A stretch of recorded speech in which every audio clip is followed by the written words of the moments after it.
अब देखिए क्वेश्चन का सॉल्यूशन है जून 2023 वाला इको एंड बीसीके का, तो वो देखते हैं। पहला, which of the following is not an exception to the law of demand. Law of demand का जो एक्सेप्शन निम्नलिखित में मतलब नीचे दिए गए में से कौन सा नहीं है। तो देखिए स्पेकुलेटिव गुड्स है, गिवन गुड्स है, नेसेसरी गुड्स भी है, सबका प्राइस और क्वांटिटी का पॉजिटिव रिलेशन होता है, लेकिन नॉर्मल गुड्स में ऐसा नहीं होता। तो आंसर इज डी, नॉट पूछा था, विच इज नॉट। आगे देखिए, price effect is described as, किस कॉम्बिनेशन में जो है वो प्राइस इफेक्ट है। तो देखिए प्राइस इफेक्ट मतलब जिसमें प्राइस की जो है वो इफेक्ट होता है। देखिए वेवलेंथ इफेक्ट में तो आप क्या करते हैं, किसी को देखकर चेंज करते हैं, सारे में वेवलेंथ डेमोन्स्ट्रेशन है, लेकिन एक जो है कॉम्बिनेशन जिसमें इनकम और सब्सटीट्यूशन डाला है, तो this is the correct option, income effect and substitution effect. ये इसे क्या कहते हैं, प्राइस इफेक्ट। आगे देखिए, इंक्रीज इन प्राइस ऑफ जब पल्सेज का प्राइस बढ़ रहा है तो डिमांड ग्रीन वेजिटेबल का बढ़ रहा है, एक का प्राइस बढ़ा तो दूसरे का क्वांटिटी बढ़ गया सामने वाले का, यानी कि दोनों सब्सटीट्यूट्स हैं।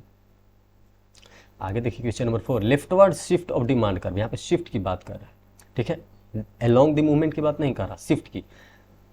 तो इसे क्या कहेंगे आप, तो डिक्रीज इन डिमांड, क्योंकि लेफ्टवर्ड, एक तो कि लेफ्टवर्ड हो रहा है वो भी शिफ्ट हो रहा है, तो इसे क्या कहेंगे, डिक्रीज इन डिमांड। आगे देखिए, इफ द डिमांड ऑफ बाजरा, बाजरा का डिमांड घट रहा है, क्यों, क्योंकि इसका प्राइस भी घट रहा था। अब बताइए तो ये कैसा हो गया, गुड्स, ये गिवन गुड्स में आएगा। क्वेश्चन नंबर 5 का जो आंसर है वो इंफीरियर गुड्स, ये देखिए, या गिवन गुड्स कह दीजिए, बी। 6 देखिए, movement along the same demand curve, पिछला में आप देखें शिफ्ट हो रहा था, यहाँ पे मूवमेंट अलोंग हो रहा है, तो इसे क्या कहेंगे, इसे कहेंगे आप change in quantity demand, B. 7 देखिए, टू गुड्स आर अनरिलेटेड, जब दोनों गुड्स अनरिलेटेड हैं तो उनके बीच में जो क्रॉस इलास्टिसिटी होगा, अगर रिलेटेड रहते तब तो अच्छा होता, लेकिन यहाँ पे दोनों अनरिलेटेड है तो जीरो है। अगर अनरिलेटेड है और चेंज हो उससे कुछ मतलब नहीं, अनरिलेटेड है तो जीरो ही होगा। अब देखिए ये क्या है, suppose there is increase in income, income 15% बढ़ा था, आप किसी चीज़ का डिमांड जो है वो 30% से बढ़ा दिए, तो अब बताइए कि इनकम इलास्टिसिटी क्या हुआ। देखिए इनकम इलास्टिसिटी मतलब changes in quantity by changes in income, तो क्वांटिटी कितना 30/15 यानी कि 2। ये हो गया। क्वेश्चन नंबर 9 क्या कहता है, when oranges has 0.58 income elasticity, the commodity orange, उसका जो है इलास्टिसिटी 0.51 है। तो देखिए ये नेसेसरी गुड्स में आ जाएगा। अगर इलास्टिसिटी 1 होता यानी कि चेंजेस आप कर पाते, अगर प्राइस इधर उधर होता, इनकम इधर उधर होता, तो आप जो है वो अपना डिमांड चेंज कर लेते, लेकिन 0.51 है, उससे बिलो है, तो यहाँ पे आप चेंज नहीं कर सकते अपना डिमांड। तो ऑरेंज क्या है, ये नेसेसरी गुड्स है, नेसेसरी गुड्स में आप थोड़ा सा डिमांड जो है वो कम चेंज कर पाते हैं, तो 0.58 है। आगे देखिए 10, in the price of a gel pen increases, if the price of the gel pen increases, 40 से 50 हो गया, ठीक है, 10 बढ़ा, और इसका यूनिट कितना बढ़ा, 25 से 20 बढ़ा, ठीक है। तो the coefficient of price elasticity क्या होगा, दोनों के चेंजेस का रिलेशन जब आप फाइंड करेंगे, तो कोएफिशिएंट ऑफ प्राइस इलास्टिसिटी जब फाइंड करेंगे तो आएगा -0.8, माइनस में आएगा, ठीक है। आगे आइए, which of the following method is use to calculate elasticity demand when the price and quantity demand are large. दोनों जब लार्ज होते हैं ना, तो हम आर की इलास्टिसिटी में उन दोनों को जो है वो फाइंड करते हैं। जब आपका इलास्टिसिटी डिमांड और प्राइस जो ये होता है क्वांटिटी, इसको जब हाई हो, बहुत ज़्यादा, क्या हाई हो, प्राइस एंड क्वांटिटी डिमांड दोनों बहुत ज़्यादा हाई हो, तब इलास्टिसिटी किससे फाइंड करेंगे, आर की इलास्टिसिटी से। आगे देखिए, there is decrease in the price of LED TV after the budget announcement from, देखिए 6000 से 5000 तक डिक्रीज हो गया प्राइस, ठीक है, जैसे ही बजट अनाउंस हुआ, as a result of which demand for it has increases from, देखिए अब 6000 से 5000 तक घट गया प्राइस, अब देखिए डिमांड क्या हुआ इसका, 1500 से 2000 हो गया, बढ़ गया डिमांड। तो इलास्टिसिटी ऑफ डिमांड क्या होगा, तो इलास्टिसिटी जब चेंजेस फाइंड करेंगे, changes in price by changes in quantity, तो आपको आएगा 1.57, ठीक है। 13 क्वेश्चन देखिए, due to introduction of 5G, जैसे 5G मोबाइल आया, price of such mobile have been increase by 20%, price तो 20% से बढ़ गया, लेकिन सप्लाई भी 40% से बढ़ गया। अच्छा, सप्लायर की तरफ से देखना है, तो इलास्टिसिटी ऑफ सप्लाई क्या होगा, तो change in supply by change in price, ठीक है। तो 40/20 तो आएगा आंसर कितना आपका 2। 14 देखते हैं, when number of tourists increases at place for which the room of hostel also increases then the elasticity of supply of room will be। देखिए क्या कर रहा है कि टूरिस्ट का नंबर तो बढ़ ही रहा है, उससे क्या हुआ, रूम रेंट भी बढ़ रहा है हॉस्टल का, ठीक है, दोनों बढ़ रहा है। तो अब बताइए कि इलास्टिसिटी ऑफ सप्लाई कैसा है, लेस देन 1। देखिए क्या कर रहा है, नंबर ऑफ टूरिस्ट तो इंक्रीज हो गया, फिर भी the room rent also, room rent भी इंक्रीज हो रहा है, ठीक है। Then the elasticity of supply क्या है लेस देन 1, इक्वली इंक्रीज करता तो 1, इक्वली नहीं दिया। आगे देखिए, if the difference curve is L, ऐसा indifference curve L shape, then two goods will be called as, सब सुपीरियर और इंफीरियर तो होगा नहीं, तो क्या होगा, ये आपका हो जाएगा परफेक्ट कंप्लीमेंट्री गुड्स, क्योंकि कंप्लीमेंट्री गुड्स में ही इस प्रकार का जो है आपका कॉम्बिनेशन बनता है एल शेप का। क्वेश्चन नंबर 16 देखिए, टोटल यूटिलिटी 100 है 10 यूनिट पे, ठीक है। कंज्यूमर अगर इंक्रीज कर दे 1 यूनिट ज़्यादा and owing the total utility जो है वो इंक्रीज हो रहा है 108 से, तब मार्जिनल यूटिलिटी कितना होगा। देखिए चेंजेज इन टोटल यूटिलिटी वो देखें बाई चेंजेज इन क्वांटिटी, जब ये करेंगे तो आपका आंसर क्या आएगा 8। 17 देखिए, the concept of innovative entrepreneurship कौन दिए हैं, ये कंप्यूटर दिए हैं, B computer. 18 which of the following is not a characteristic of land, तो लैंड इज एक्टिव फैक्टर, ये नहीं है। क्यों, लैंड हमेशा एक्टिव थोड़े रहता है, जब तक आप उस पर एफर्ट नहीं लगेंगे वो प्रोडक्शन नहीं कर सकता, खुद से थोड़े आपको सब कुछ प्रोड्यूस कर देगा।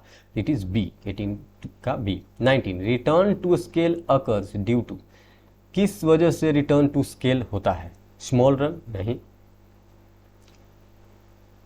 और क्या है लॉन्ग रन, बिल्कुल। देखिए फर्स्ट में क्या है इंक्रीजिंग रिटर्न डिक्रीजिंग रिटर्न होता है, ठीक है, लेकिन रिटर्न टू स्केल आता है वो लॉन्ग रन में आता है, return to scale, constant return to scale, ऐसा रिटर्न टू स्केल वाला लॉन्ग रन में, और increasing return decreasing return short run में आता है।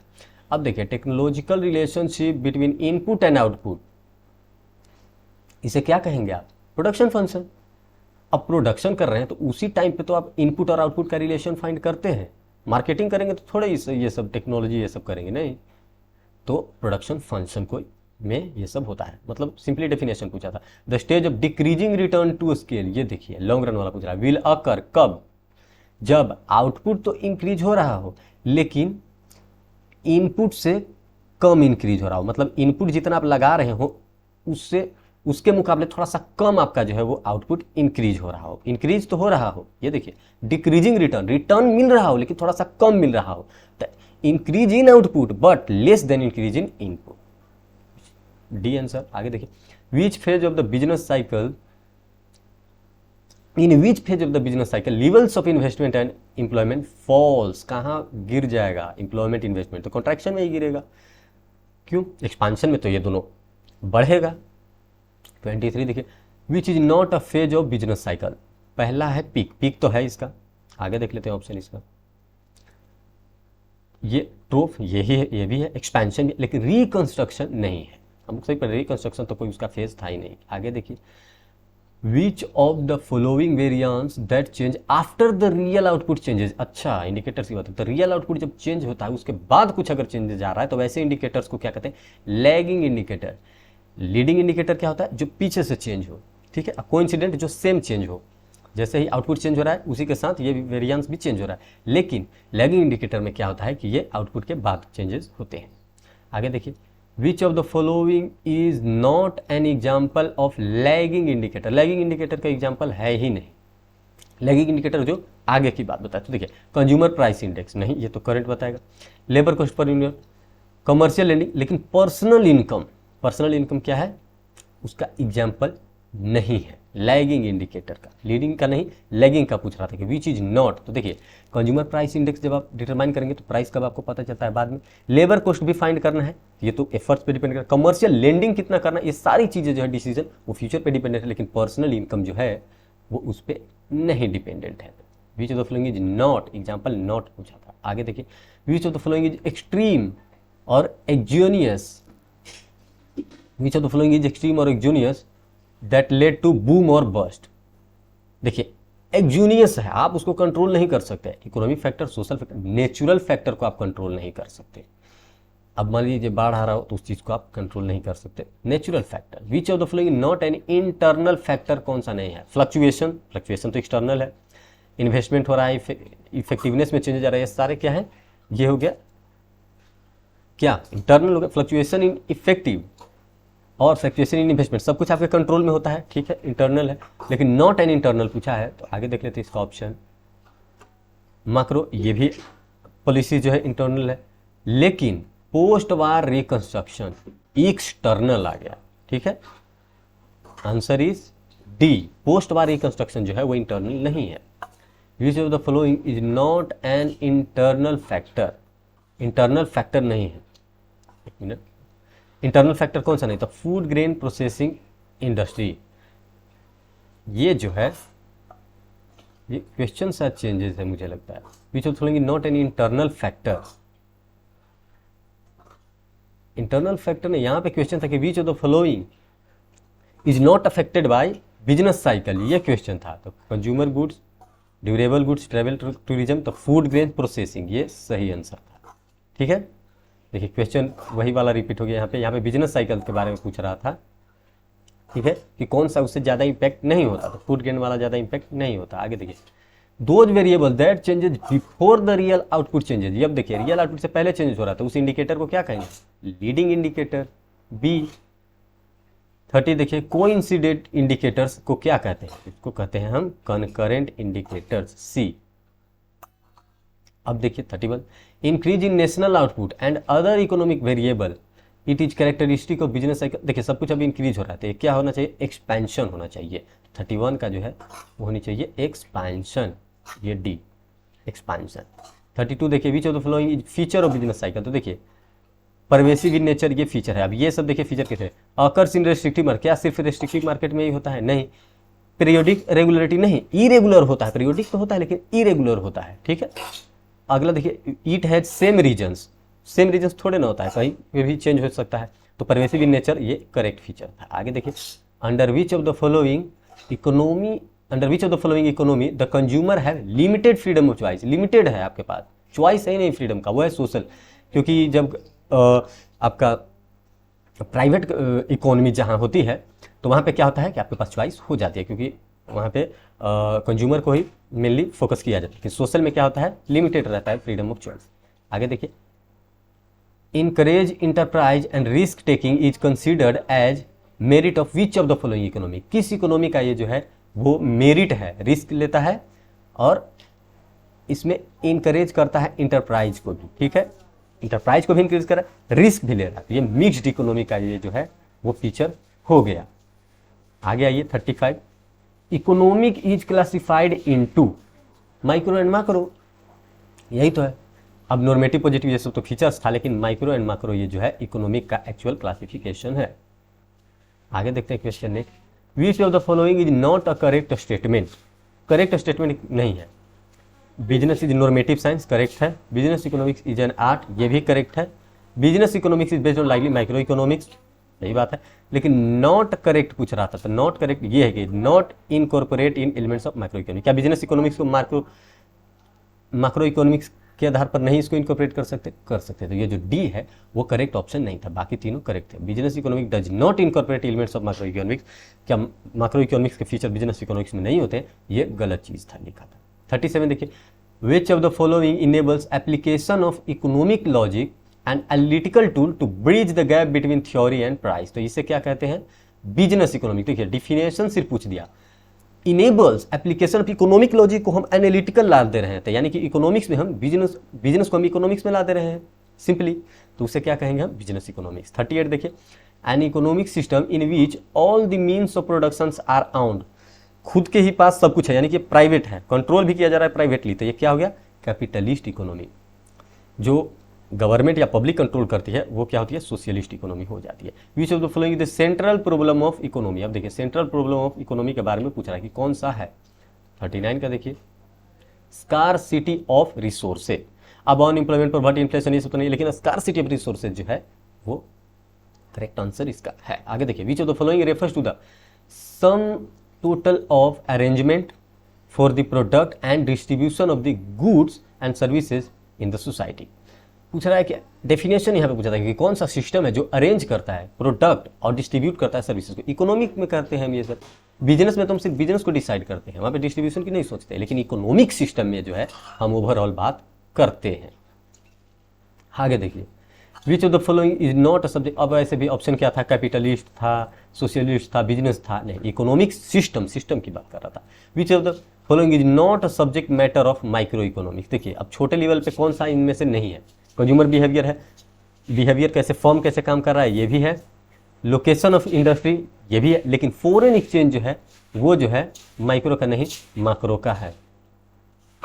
ठीक है, आगे देखिए, capitalist economy solve their economic problems through which of the following, किससे? कैपिटलिस्ट, सोच लीजिए यहाँ पे प्राइवेट की बात कर रहा है, प्राइवेट बिजनेस चला रहा है, तो प्राइस मैकेनिज्म से आप कंज्यूमर को देखेंगे और प्राइस डिसाइड करेंगे, ठीक है, उसी के अनुसार आप जो है वो इकोनॉमिक प्रॉब्लम्स के साथ डील करते हैं। विच of the following is one of the merits of the socialism, socialism का कौन सा जो है वो मेरिट है, मेरिट की बात कर रहा है, तो देखिए, rapid growth and balanced economy development, क्योंकि देखिए अब सोशलिस्ट है यानी कि गवर्नमेंटल है, तो गवर्नमेंट जो है पर्सनल ध्यान देगा, बिल्कुल नहीं देगा, प्रोडक्टिविटी पे ध्यान देता है नहीं, इंसेंटिव टू इकोनॉमिक डिसीजन बिल्कुल नहीं, लेकिन ग्रोथ और बैलेंस्ड इकोनॉमी डेवलपमेंट में जो है उनका मेन रोल होता है। डी 44 देखिए, प्राइस ऑफ गुड्स एक्सप्रेस क्या बताता है? एक्सचेंज वैल्यू तो बताएगा कि कितने में आप इसको एक्सचेंज कर सकते हैं किससे। आगे देखिए, another name of the average revenue curve is, average revenue curve को जो है वो डिमांड कर्व कहिए, प्राइस कर्व कहिए, कोई दिक्कत नहीं है, तो demand curve is the correct option. आगे देखिए, which of the following is not element of market, market का एलिमेंट नहीं है, बायर, सर्विस, बिल्कुल सर्विस मिलता है वहां पे, बायर भी जाते हैं, बार्गेनिंग आप करते हैं, लेकिन फर्म से कोई लेना देना नहीं है मार्केट का, तो C is the right answer. आगे देखिए 47, when demand for commodity is decreasing, demand जो है वो घट रहा है, as result of fall in income, क्योंकि इनकम फॉल हो रहा है, and it supply remains the constant, supply देखिए रिमेन कॉन्स्टेंट है, what will be the impact on its price, तो जब आप प्राइस और सप्लाई दोनों को दिखाएंगे और यहाँ पे सप्लाई को कांस्टेंट करेंगे और डिक्रीज हो रहा है डिमांड, तो प्राइस क्या हो जाएगा, वो डिक्रीज कर जाएगा। आप बनाकर देखिएगा। 47, 48, on the basis of nature of transaction market can be classified into which of the following, transaction यानी कि कैश और क्रेडिट, तो कैश एंड फॉरवर्ड मार्केट, यही तो होगा ए, 48 का ए, कैश एंड फॉरवर्ड मार्केट। 49 देखिए, एक सेलर है, सपोज सेलर रियलाइजेज 100 रुपीज उसको मिलता है by selling 10th unit of commodity and RS 120 by selling 11th unit, यानी एक यूनिट चेंज किया तो 20 रुपए चेंज हो गया। What is the marginal rate of 11th unit, बस changes in total utility, changes in total पहले कीजिए तो कितना चेंज हुआ है, 100 to 120 हो गया, और जब नीचे यूनिट्स को लेंगे तो कितना हो गया, 10th to 11th तो 1, तो 20 बाई 1 तो कितना आ जाएगा 20, समझ गए।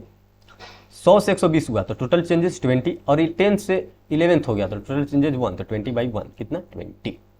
अब देखिए 50, product differentiation is essential features of which of the flowing, किसका? अब परफेक्ट कंपटीशन में तो होमोजीनियस होता है, ओलिगोपोली में तो जो रिलेटिवली होता है, ड्यूपोली तो वही हो गया, लेकिन मोनोपोलिस्टिक कंपटीशन में हम लोग स्पेशली पढ़े थे कि इसमें प्रोडक्ट का डिफरेंशिएशन पाया जाता है, स्पेशली एक फीचर जो है वो मोनोपोलिस्टिक कंपटीशन का है, क्या? Product differentiation. इसी प्रकार क्या है, होमोजीनियस जो है वो प्योर कंपटीशन का, परफेक्ट कंपटीशन का वो भी फीचर्स है, जो कि वो भी क्वेश्चन में डाल दिया था कि in which of the following market product is homogeneous, तो ये तो भाई परफेक्ट कंपटीशन में ही होता है, परफेक्ट कंपटीशन या प्योर कंपटीशन, तो इसमें क्या होता है, मार्केट प्रोडक्ट जो है वो होमोजीनियस होता है। 51 का देखिए, 51 का देखिए, प्योर कंपटीशन, प्योर कंपटीशन में क्या होता है, प्रोडक्ट होमोजीनियस होता है। आप कुछ लोग ओलिगोपोली के देखिए, ओलिगोपोली में क्या होता है कि होते हैं लेकिन थोड़ा सा उनमें डिफरेंसेस पाए जाते हैं, ठीक है। अब आगे देखिए, not an objective of the price discrimination, price discrimination का ऑब्जेक्टिव कौन सा नहीं होता, तो फॉरेन मार्केट से बच जाना, टू एस्केप फॉरेन मार्केट, ये जो इसका फीचर नहीं होता। इंजॉय तो करेगा, मान लीजिए प्राइस डिस्क्रिमिनेट कर रहे हैं, आप एक बिजनेस है और हर जगह अलग अलग प्राइस चार्ज करके पैसे कमा रहे हैं, तो आप क्या चाह रहे होंगे कि इकोनॉमी में आप अच्छे से रहें, सरप्लस आपके पास बचे, ठीक है, जो बचा हुआ है वो बिक भी जाए, इक्विटी अच्छे से रहे, प्राइसिंग अच्छे से, लेकिन फॉरेन मार्केट से आपको क्या लेना देना, तो C is the not an objective of price discrimination. 53 देखिए, which of the following is supply curve of competitive firm in short run, short run की बात कर रहा है, supply curve, which of the following supply curve कौन सा बन जाता है, तो शॉर्ट रन में मार्जिनल कॉस्ट कर्व जो है वो सप्लाई कर्व बन जाता है, इस तरीके से हम लोग देखे थे इस चीज को। 54, when a new firm inter into the market, नया फर्म आया मार्केट में, and compete with the existing firm, this is called, अब नया फर्म आया और बीट कर रहा है, ठीक है, एग्जिस्टिंग फर्म, तो उसे कहते हैं ओपन ओलिगोपोली, कोई भी आओ भाई, ऐसा ये ओलिगोपोली है, कोई भी आओ कंपटीशन करो, नो प्रॉब्लम, ठीक है। तो इसे क्या कहते हैं, ओपन ओलिगोपोली। अगला देखिए, under which of the following market condition both average and marginal revenues are same. तो भाई एक ही हम देखे थे, वो था परफेक्ट कंपटीशन, जिसमें प्राइस हो, एवरेज रिवेन्यू हो, सब कुछ ऐसे हॉरिजॉन्टल लाइन पे पाए जाते हैं। तो this is the perfect competition. 55 का ए। आगे देखते हैं 55 का 56, keep the demand curve hypothesis explain which of the following concept. King demand curve क्या दिखाता है, तो प्राइस रिजिडिटी को दिखाता है। ओलिगोपोली में इस चीज को क्लियरली लिखा गया है, प्राइस रिजिडिटी को दिखाता है। 57 में आइए, which of the following prices are determined by market forces of demand and supply curve. कौन सा जो है जिसका प्राइस डिटरमाइन किया जाता है मार्केट फोर्सेज से एंड सप्लाई से, मार्केट फोर्सेज ऑफ डिमांड और सप्लाई से, इसी से इसका प्राइस डिटरमाइन किया जाए। तो परफेक्ट कंपटीशन में ऐसा होता है, हम लोग सभी देखे थे, इस तरीके का हॉरिजॉन्टल लाइन होता है, ठीक है। आगे देखिए 58, विच of the following is the characteristic of monopoly. Monopoly का कैरेक्टरिस्टिक की बात करा है। तो देखिए मोनोपोली मार्केट मतलब सिंगल मार्केट, वहां पे एक ही प्रकार की गुड्स, एक ही प्रकार के जो है गुड्स होती है, ठीक है। वहां पे सब्स्टिट्यूट अवेलेबल नहीं होता, क्यों? क्योंकि एक ही मार्केट है, मोनोपोली में एक ही आदमी बेच रहा है, तो नो क्लोज सब्स्टिट्यूट, वहां पे क्लोज सब्स्टिट्यूट नहीं होता। Which is the following the characteristic of monopoly. अब फ्रीडम तो होता नहीं एंट्री एग्जिट, क्योंकि एक ही मार्केट रहता है, वहां पे कोई आ नहीं सकता, एक ही सेलर है। और यहाँ पे लार्ज नंबर फर्म ये सब आ ही नहीं सकता, 2 फर्म्स तो आ ही नहीं सकते, अकेला होता है, और नो क्लोज सब्स्टिट्यूट होता है। अगर ये तीनों ऑप्शन में अगर आप डिफरेंस नहीं भी फाइंड कर पाते, तो इन देख रहे होंगे कि तीनों फीचर्स इसका नहीं था, तो फीचर क्या बच जाता, सी बच जाता। 58 के बाद 59 में आइए, business ownership is a bundle of rights. ये तो जैसे ही देखे थे, ये तो सिर्फ लिखा हुआ था कि बिजनेस ओनरशिप में बंडल ऑफ राइट्स होते हैं, ये तो फीचर्स है, उसी में क्वेश्चन बना दिया, देख लीजिए। 60 में आइए, कॉन्ट्रैक्चुअल को ओनरशिप किसे कहते हैं। कॉन्ट्रैक्ट के आधार पर ओनरशिप किस में बनता है, तो वो बनता है आपका पार्टनरशिप में। 60 का ए क्या हो जाएगा, पार्टनरशिप। आगे आइए, which of the following is not a correct about LLP. अब लिमिटेड लाइबिलिटी पार्टनरशिप के बारे में करेक्ट क्या नहीं है। डेजिनेटेड पार्टनर्स हैं, बिल्कुल होते हैं। सेपरेट लीगल एंटिटी होता है, बिल्कुल। परपेचुअल सक्सेशन होता है। It has a common seal, कोई कंपलसरी नहीं है, it has a common seal वाला ये तो कंपनी का फीचर है, तो D is the not a correct about LLP. आगे आइए, when which of the following is not an economic objective of business. Economic objective नहीं है, इकोनॉमिक मतलब जिसमें प्रॉफिट आता है, सेल्स आता है, ये सब आता है। तो देखिए एफिशिएंसी भी आ जाएगा, सेल्स भी आ जाएगा, रिटर्न ऑन इन्वेस्टमेंट भी आप चाहते हैं, लेकिन रेस्पॉन्सिबिलिटी टुवर्ड सप्लायर ये नहीं आएगा। तो option A is the correct option, ये इकोनॉमिक ऑब्जेक्टिव आपका नहीं है। आगे आइए, विच is not true about HUF, Hindu undivided family. Decision making quick, बिल्कुल सही। अब अकेला ओनर, आप फैमिली के साथ है तो क्विक डिसीजन लेंगे, पूरी फैमिली उसमें रिसोर्स के एलोकेशन में हेल्प करेगी। और देखिए सक्सेशन ऑफ ओनरशिप होगा, आपके बाद किसी और के पास भी ओनरशिप जाएगा। और कर्ता का जो लाइबिलिटी होता है वो अनलिमिटेड होता है, जो हेड होता है हम सभी जानते हैं। तो लिमिटेड लाइबिलिटीज ऑफ कर्ता जो लिख दिया ये गलत लिख दिया, तो सी जो है उसका फीचर नहीं है। Which of the following is requested to obtain certificate of commencement of business in addition of certificate of incorporation. Which one of the following, किस कंपनी में जो है वो रिक्वायर्ड रहता है, किस चीज का, certificate of commencement of business. तो देखिए प्राइवेट कर रहे हैं तो कोई उतना जरूरी नहीं है, हिंदू अनडिवाइडेड फैमिली में जरूरी नहीं है उतना, 1% कंपनी है तो उतना जरूरी, लेकिन पब्लिक लिमिटेड कंपनी जो है इसमें जो है रिक्वायर्ड रहता है कि आपको जो है वो सर्टिफिकेट लेना ही पड़ेगा बिजनेस स्टार्ट करने के लिए, सर्टिफिकेट ऑफ इनकॉर्पोरेशन जो आप ROC से लेते हैं। आगे देखिए, which of the following determines size of the market. Size of market क्या डिटरमाइन करेगा, टेक्नोलॉजी नहीं, जियोग्राफिक नहीं, सोशियो इकोनॉमिक इन्वायरमेंट जो है वो क्या करेगा, determine the size of the market. Market के साइज को डिटरमाइन कर रहा है, करेक्ट। आगे देखिए, pastel analysis is a component of which of the following. किसका कंपोनेंट है पेस्टल? हम लोग जानते हैं कि पेस्टल जो है वो माक्रो इन्वायरमेंट का है, ठीक है, माइक्रो का नहीं, माक्रो का, बाहर ये सब दिखाते हैं, ठीक है। इकोनॉमिक हो गया आपका, टेक्नोलॉजिकल, ये सब क्या है, माक्रो इन्वायरमेंट में आता है। तो option D is correct. 67, which of the following is not a component of macro environment. Macro environment का कौन सा कंपोनेंट नहीं है, माक्रो इन्वायरमेंट का कंपोनेंट है, डेमोग्राफी है, बिल्कुल, टेक्नोलॉजिकल है, ये भी है। आगे देखिए, कंपेटिटर्स नहीं है, ये तो लोअर पे आ गया आपका, ठीक है, इंटरनल, तो सी इज नॉट, कंपेटिटर्स नहीं आता, ये आपका अंदर की बात होती है। Which of the following is not a component of internal environment, internal environment का कंपोनेंट नहीं है। वैल्यू आप ऐड करते हैं, क्वालिटी आप डिसाइड करते हैं, लेबर यूनियन आप रखते हैं, लेकिन इंटरमीडियरी ये तो कंपनी से या बिजनेस से बाहर होता है। कोई भी इंटरमीडियरी जो आपका परचेज या सेल करे या कुछ भी करे, इंटरमीडियरी मतलब कोई ऐसा पर्सन या बॉडी जो आपके हेल्प करे सेल ये सब करने में, तो इंटरमीडियरी जो आपका इंटरनल नहीं पाया जाता। Study is called as demography, किस स्टडी को डेमोग्राफी कहा जाता है? किस स्टडी को? तो ह्यूमन पॉपुलेशन को हमें पता था वहाँ पे कि ह्यूमन पॉपुलेशन ये सबको पढ़ते हैं, जिसे हम क्या कहते हैं, डेमोग्राफिक इन्वायरमेंट। डेमोग्राफिक इन्वायरमेंट में हम ह्यूमन पॉपुलेशन के बारे में पढ़ते हैं। लाइफ ब्लड ऑफ बिजनेस, ये किसका जो है, किसके द्वारा क्या बोल रहे हैं, लाइफ ब्लड ऑफ बिजनेस, ये क्या है? बिजनेस का जो है लाइफ ब्लड क्या है? फिनांस, पैसा, रोकड़ा। फिनांस जो है वो लाइफ ब्लड ऑफ बिजनेस होता है। Which of the following is a funding institution, funding institution कौन सा है? IRDI है? नहीं, ये तो नॉन फंडिंग है। क्या है? NISBD? नहीं। TRAI? नहीं। नाबार्ड जो है ना वो फंडिंग इंस्टीट्यूट है जो कि लोकल एरियाज, एग्रीकल्चर एरियाज में अमाउंट प्रोवाइड करती है। 71 हो गया। अब आगे देखिए 72। Who from the below, which from the below ऐसा होना चाहिए था, helps a budding a business to quickly launch a new product and put it into the care of connectivity, मतलब कौन ऐसा करने में हेल्प करता है बिजनेस को कि जल्दी जल्दी क्या करो, लॉन्च करो प्रोडक्ट को और तुरंत उसको कनेक्ट करो सामने सेल करने के लिए। तो बिजनेस एक्सीलरेटर जो है ये आइडिया देता है। डी, आगे आइए। Which of the following not क्या है, not proceed of security and exchange board of India. SEBI का फीचर नहीं है, सिंपली ये आप देख लीजिए। देखिए जुडिशियल है, लेजिस्लेटिव है, एग्जीक्यूटिव है। पहले कुछ और डालता था, इस पर क्वासी मार्केटिंग डाल दिया, इस बार मार्केटिंग। क्वेश्चन जब आप देखेंगे मटेरियल में तो मार्केटिंग नहीं, यहाँ पे कुछ और लिखा था, लेकिन यहाँ पे मार्केटिंग डाल दिया। This is the wrong.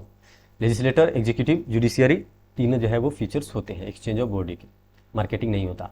Which of the first development bank, पहला डेवलपमेंट बैंक हम सभी जानते हैं IFCI, it is the first development bank. 75। Which of the following below is responsible to implement government monetary policy, government monetary policy में help करता है कौन?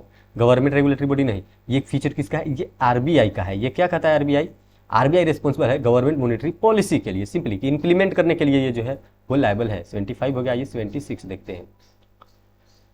The rate at which bank borrow money from the RBI, मतलब किस rate पे RBI से लेती है वो, अगेंस्ट प्लेजिंग, तो उसे क्या कहते हैं? देखिए कुछ कुछ बैंक्स जो होती है वो बोरो करती है RBI से, तो उसे क्या कहते हैं? रिपो रेट। ठीक है, प्लेज करके उनसे जो मनी बोरो करती है उस पर रेट लगता है, तो उसे क्या कहते हैं? Repo rate. The rate at which bank borrow money from RBI, इस रेट पे जो है वो बैंक जो है RBI से लेती है, तो उसे क्या कहते हैं? रिपो रेट। अब जो RBI को पे करती तब रिवर्स रिपो रेट हो जाता। विच of the following has the aim to provided protection to the business so that they may sustain themselves and grow। तो देखिए रेगुलेटिव में क्या करते हैं? हर किसी के काम को रेगुलेट करते हैं। रेस्ट्रिक्टिव में रेस्ट्रिक्ट कर देते हैं कुछ गलत करने से। फैसिलिटेटिव में फैसिलिटेट करते हैं आगे बढ़ने के लिए। लेकिन प्रोटेक्टिव में प्रोटेक्ट करते हैं ताकि आप ग्रो कर सकें। ठीक है, प्रोटेक्शन दे रहे हैं। देखिए protection so that they may sustain themselves and grow, तो ये क्या हो गया? Option C is the correct option, protective. Selling portion of government ownership, यानी कि पब्लिक से प्राइवेट आप कर रहे हैं तो डिस इन्वेस्टमेंट कहते हैं। क्या कहते हैं? Dish invest. अब डेलीगेशन में तो रेस्पॉन्सिबिलिटी ये सब किया जाता है। डिस इन्वेस्टमेंट में क्या होता है कि गवर्नमेंट अपना ऑनरशिप जो है वो सामने वाले प्राइवेट कंपनी को दे रही है, यानी कि पब्लिक से वो प्राइवेट बन रही है। आगे देखिए, अर्थशास्त्र इज कंसेप्ट फ्रॉम वर्क, किससे लिया गया अर्थशास्त्र? स्टेटक्राफ्ट एंड पब्लिक पॉलिसी से ये लिया गया था। बीसी के में ये लाइन लिखा हुआ है। सी, अर्थशास्त्र इसी का कॉन्सेप्ट है। 80 देखिए, which of the following not a sectoral policy कौन सा नहीं है? क्या है? सेक्टरल पॉलिसी और नॉट पूछा है। ठीक है, देख लेते हैं सेक्टरल पॉलिसी में क्या क्या ऑप्शन था। एग्रीकल्चरल पॉलिसी सेक्टर से है, इंडस्ट्रियल सेक्टर है, फॉरेन ट्रेड सेक्टर।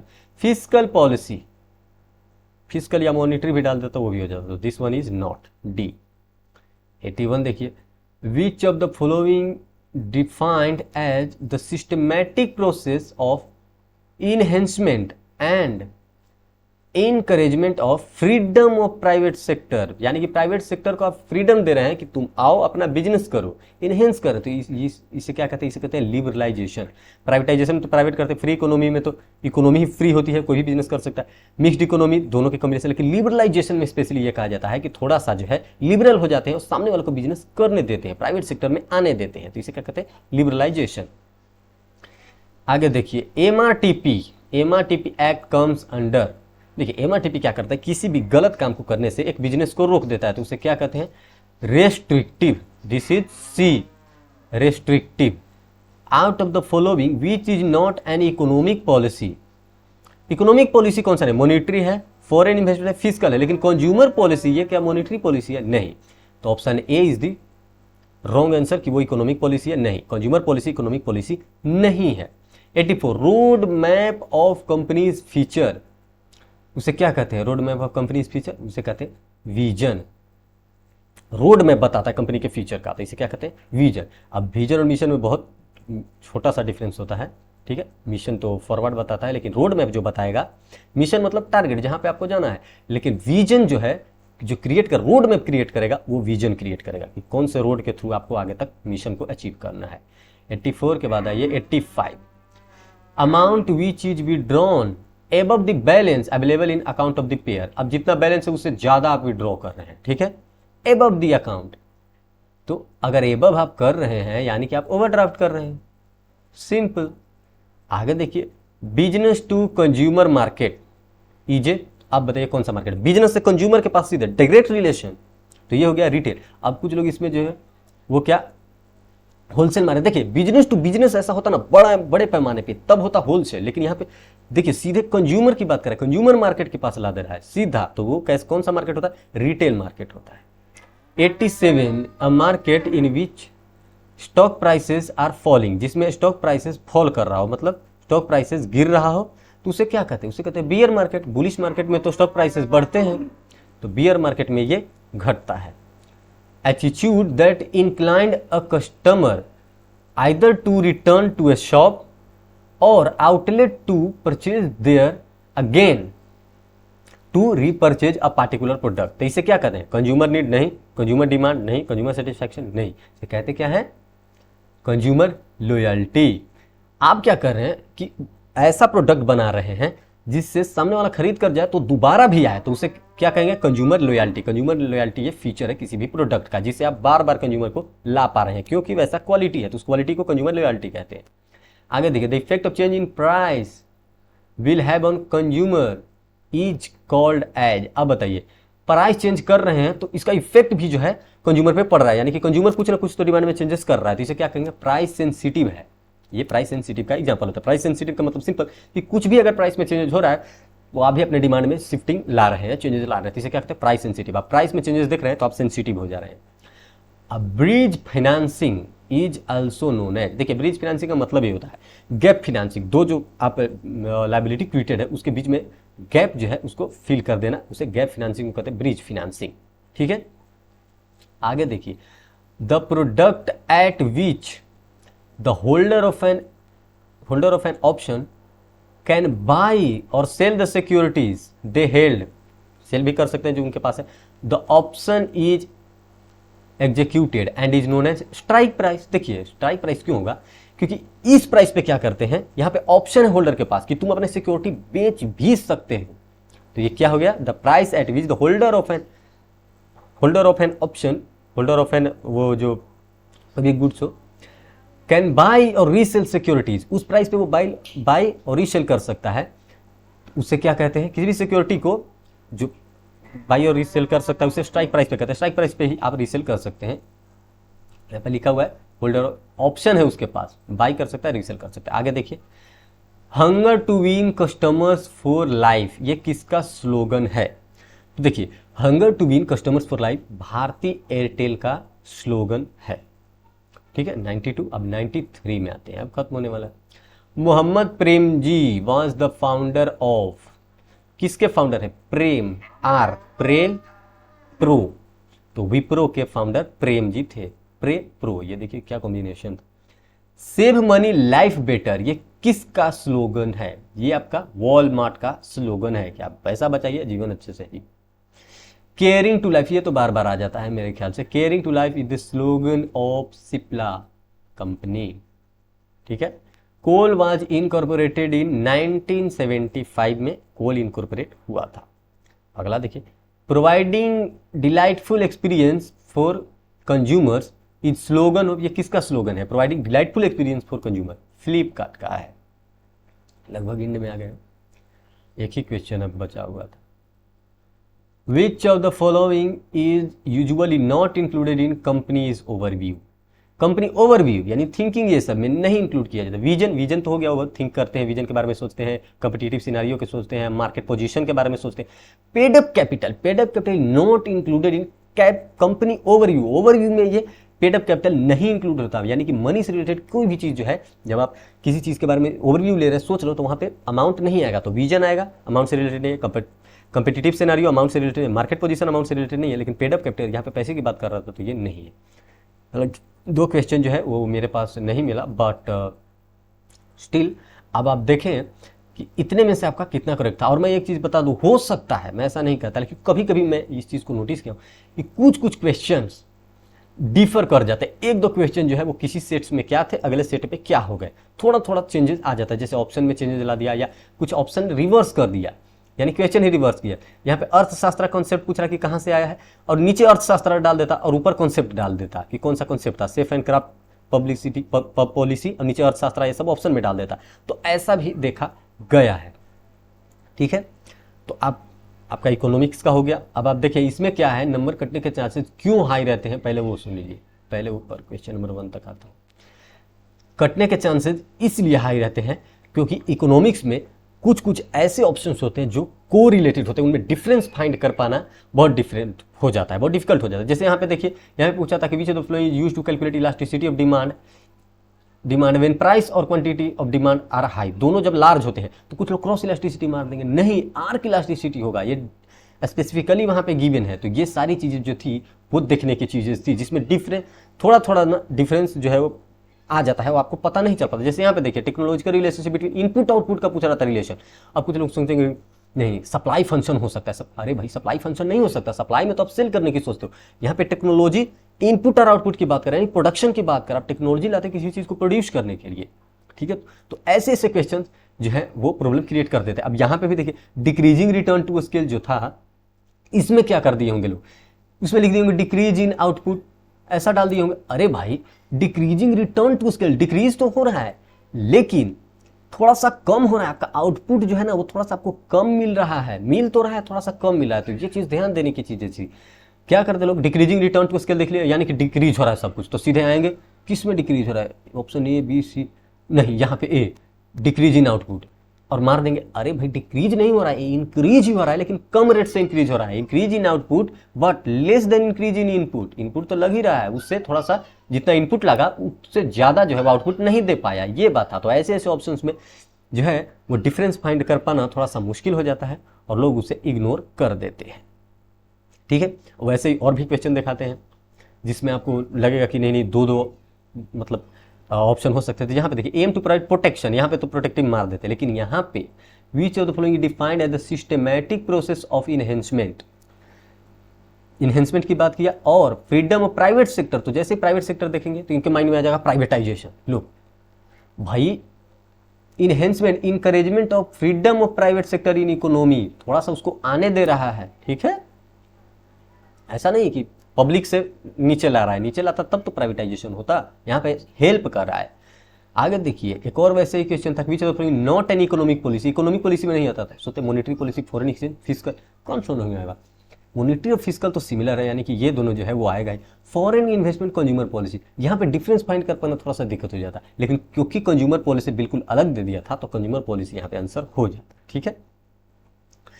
तो आई होप आपको अच्छा लगा होगा, पूरा आंसर किस था। और हम ये भी क्लियर कर देता हूँ, हो सकता है एक दो अगर क्वेश्चन गलत बन गया हो मुझसे, एक दो नहीं 3-4, लेटर सपोज 3 क्वेश्चन, तो कोई बात नहीं, अगर आप उस क्वेश्चन को समझ पा रहे हो तभी तो आप समझ पाओगे कि हाँ इसने गलत सोल्व किया है, तो बहुत अच्छी बात है, आपका आंसर जो है वो करेक्ट ही होगा। और खत्म बस। हो गया। और हाँ, एक बात और देखिए, क्या होता है कि इकोनॉमिक्स में हम लोग एक्सपेक्ट करते हैं बहुत ज़्यादा मार्क्स, और करना भी चाहिए। ये क्या करेगा, आपको एग्रीगेट करने में हेल्प करेगा। एग्रीगेट करने में आपको ये बहुत ज़्यादा हेल्प करता है। कौन सा, इकोनॉमिक्स एंड बीसी की। मान लीजिए आपका बाकी किसी सब्जेक्ट में, बाकी 3 सब्जेक्ट जो पहले होगा उसमें मैथ्स हो या लॉ हो, इसमें 40 आ गया या दोनों में 40 आ गया, तो उसको जो है वो कॉम्पेंसेट करने का काम जो करेगा वो करेगा इको एंड बीसी के, क्योंकि ये स्कोरिंग है। 70, 80, 60 प्लस तो आसानी से आप ला पाएंगे अगर अच्छे से पढ़े होंगे तो, लेकिन इवन 70, 80 भी आप ला सकते हैं। डोंट वरी, आराम से पढ़िए, रिजल्ट जो भी आए नो प्रॉब्लम। अगर अच्छे से ठीक है, अगर मान लीजिए निगेटिव रिजल्ट आ गया कोई बात नहीं है, फिर से प्रिपरेशन करेंगे। आपको 4 महीने 5 महीने और मिल गए हैं, तो उस 5 महीने में पूरा रिवाइज कीजिए। और अगर एक ही दो सब्जेक्ट जो होते हैं कमजोर होते हैं तो उन सब्जेक्ट पे फोकस कीजिएगा और बस क्रैक कीजिएगा। अब एक बार जब आप फेल होते हैं ना, तो क्या होता है कि आपके पास कोई ना कोई सब्जेक्ट ऐसा जरूर होता है जो मजबूत होता है, तो उस सब्जेक्ट को तो बस देखने की जरूरत रहेगी, लेकिन जो आपका वीक होगा उसको आपको स्टडी करने की जरूरत रहेगी। तो अगला अटेम्प्ट में आप उस पर ज़्यादा फोकस कीजिए, स्टार्टिंग से 2 से 3 घंटे उसको सेपरेटली दीजिए, आप कर पाएंगे।